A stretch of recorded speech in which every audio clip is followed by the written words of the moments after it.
Desean Jackson was supposed to be a voice for social justice in the wake of George Floyd's death. He was supposed to have matured and not be the guy who got into the fight in the Malice in the Palace, not be the guy who fired a handgun outside of a strip club. Instead, Desean Jackson hopped on Instagram, said, Jews own all the money in the banks. This is Desean Jackson.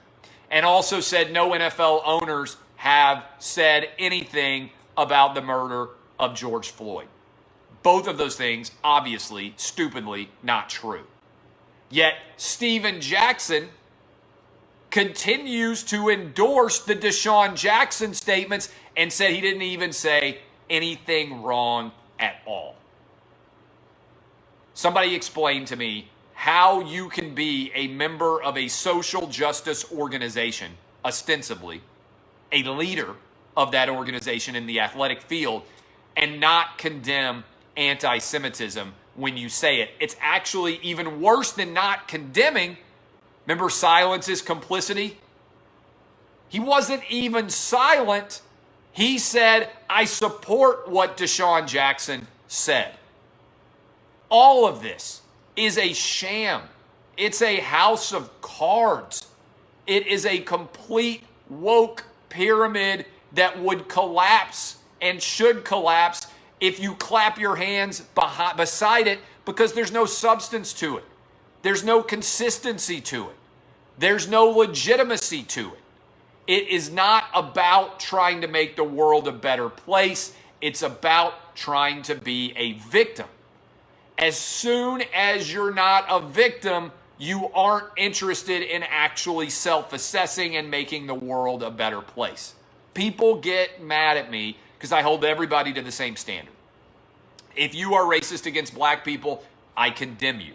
If you are racist against Asian people, I condemn you. If you are racist against Hispanic people, I condemn you. If you are racist against white people, I condemn you. If you are anti-Semitic against Jews, if you are opposed to someone based on their religion, I condemn you.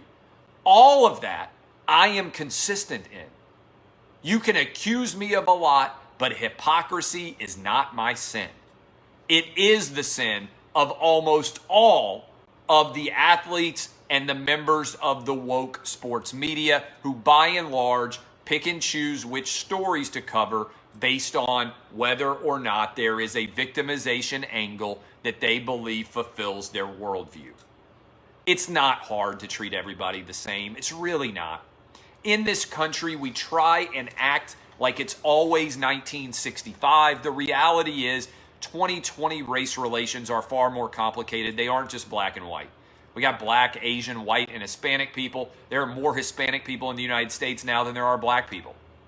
All of us can live together in a common spirit of mutual humanity and understanding, but it requires that we all apply the same rules to everyone as opposed to creating different rules for different people based on their identity.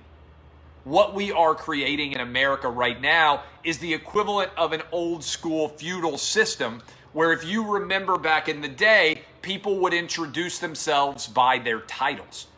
In Europe, it was a big deal whether you were a count or a lord or a viscount or whatever you were, and people all say, as the fourth Lord Earl of the Humberlands, Viscount and Count, whatever it is, before they issued their proclamations, it was your titles that gave you legitimacy.